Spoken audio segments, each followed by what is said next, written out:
जून माह 2025 का दूसरा सप्ताह मकर राशि के लोगों के लिए कैसा होने वाला है। जय माता दी दोस्तों, आप सभी का स्वागत है हमारे YouTube चैनल अमृता एस्ट्रो में।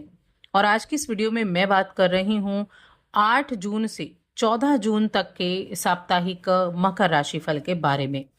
देखिए, इस सप्ताह में कुछ खास चीजें भी होंगी, कुछ ग्रहों का राशि परिवर्तन भी है और योग भी बनेंगे। और इन्हीं का प्रभाव कैसे आपके लिए इन 7 दिनों को बनाने वाला है, चलिए जानते हैं। तो ये जो दूसरा सप्ताह है, इसमें ग्रहों की जो स्थिति है वो ऐसे होगी कि 9 जून को गुरु बृहस्पति जो मिथुन राशि में विराजमान है वो अस्त हो जाएंगे और बुध उदय हो जाएंगे। बुध और गुरु बृहस्पति इन दोनों ग्रहों की युति मिथुन राशि में है। एक बुद्धि के कारक हैं और एक ज्ञान के कारक हैं, तो युति तो बड़ी अच्छी है। और साथ में इनका मिथुन राशि में रहना, बुध तो मिथुन राशि के स्वामी भी हैं, इनका एक राशि में इस समय रहना तो कई चीजों में बहुत अच्छे परिवर्तन भी लेकर आएगा।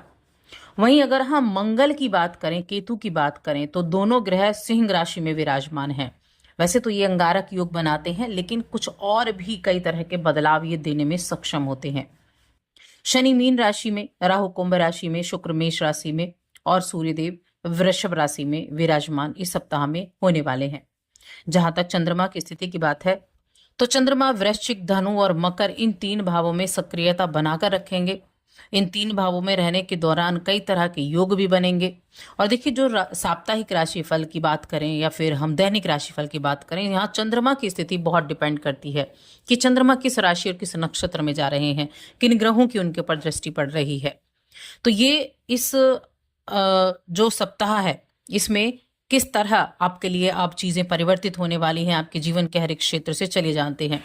आगे बढ़ने से पहले छोटा सा निवेदन है, चैनल पर पहली बार आए हैं, अभी तक चैनल को सब्सक्राइब नहीं किया है तो चैनल को सब्सक्राइब जरूर कर लें। 11 जून का जो दिन है, ये ज्येष्ठ मास की पूर्णिमा का दिन भी है। ज्येष्ठ मास अपने आप में खास होता है और जब ज्येष्ठ मास की पूर्णिमा हो तो बड़ी पूर्णिमा कही जाती है। तो इस दिन के महत्व को भी हम जानेंगे, इस दिन आप क्या कर सकते हैं इसके बारे में भी हम जानेंगे। तो मकर राशि के लोगों के लिए अगर देखा जाए तो आपका जो कार्य क्षेत्र है, आपका जो वर्क प्लेस है, वहां पर जो आप मेहनत कर रहे हैं वो आपकी मेहनत रंग लाएगी। आपको कुछ नई जिम्मेदारियां भी सौंपी जा सकती हैं आपकी मेहनत को देखते हुए। और आर्थिक दृष्टि से भी ये जो सप्ताह है ये आपके लिए अच्छा दिखाई दे रहा है कि उत्तम चीजें यहाँ इस सप्ताह में आपके लिए होने वाली हैं।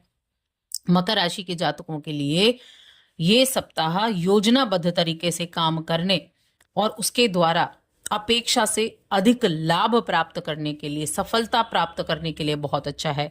या हम ये कह सकते हैं ये सप्ताह सफलता देने वाला सप्ताह है, लाभ देने वाला सप्ताह है। आप अपने आलस्य को त्यागेंगे और मेहनत करेंगे। देखिए, जब आलस को त्याग कर मेहनत व्यक्ति करता है तो उसके सक्सेसफुल होने की संभावनाएं सबसे ज्यादा होती हैं। सप्ताह की शुरुआत में ही लाभदायक योजना में शामिल होने का अवसर आपको प्राप्त हो सकता है।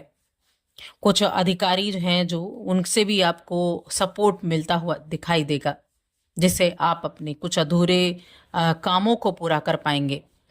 धार्मिक और सामाजिक कार्यों में आपकी सहभागिता रहेगी, वहां जाने का आपको अवसर मिलेगा। और कोई भी अवसर अगर सामने से चल के आ रहा है, कोई भी अवसर अगर आपको मिलता है तो उस अवसर का सदुपयोग आपको जरूर करना चाहिए। देखिए, मकर राशि के लोगों के लिए जो उनका द्वितीय भाव है वहां पर राहु विराजमान है, तीसरे भाव में शनि विराजमान है, चौथे भाव में शुक्र देव विराजमान है, पंचम भाव में सूर्य देव विराजमान है। तो इस तरह से अगर आप देखें तो आपके हर एक भाव में एक के बाद एक ग्रह बैठा हुआ है। और उसके बाद आपके फिर जो गुरु और बुध की युति है वो भी उसके अगले भाव में यानी कि छठे भाव में है।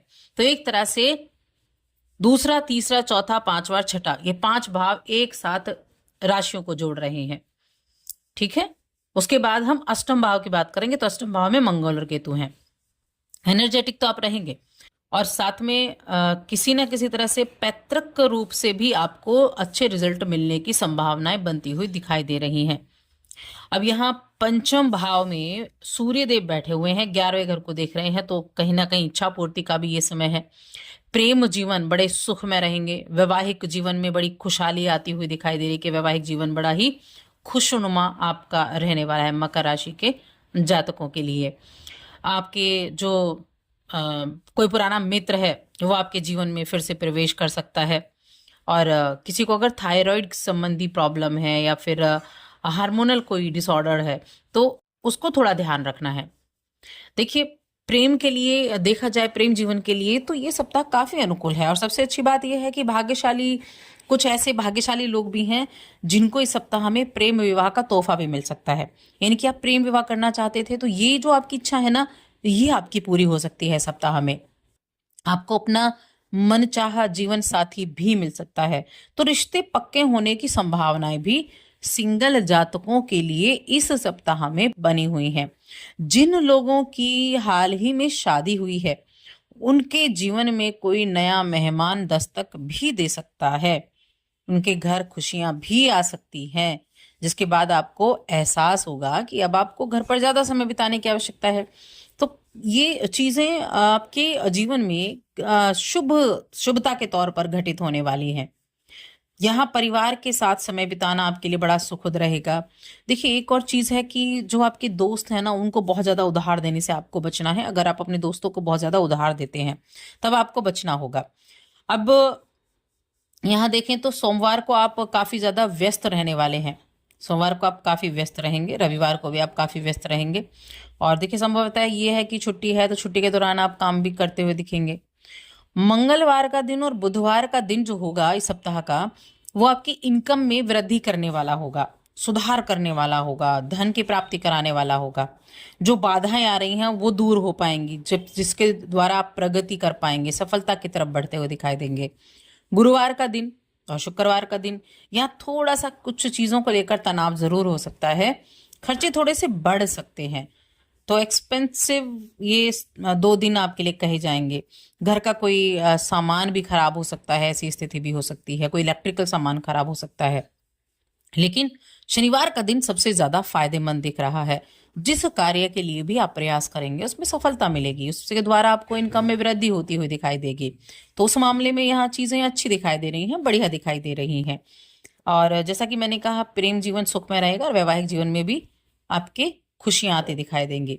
बस अवसर को ही आलस का ही त्याग करना है और अवसर का सदुपयोग करना है। यही चीजें आपके लिए ज्यादा बेनिफिट देने वाली रहेंगी। अब हम बात करें 11 जून की, तो ये पूर्णिमा तिथि है, ज्येष्ठ मास की बड़ी पूर्णिमा जिसको बोलते हैं।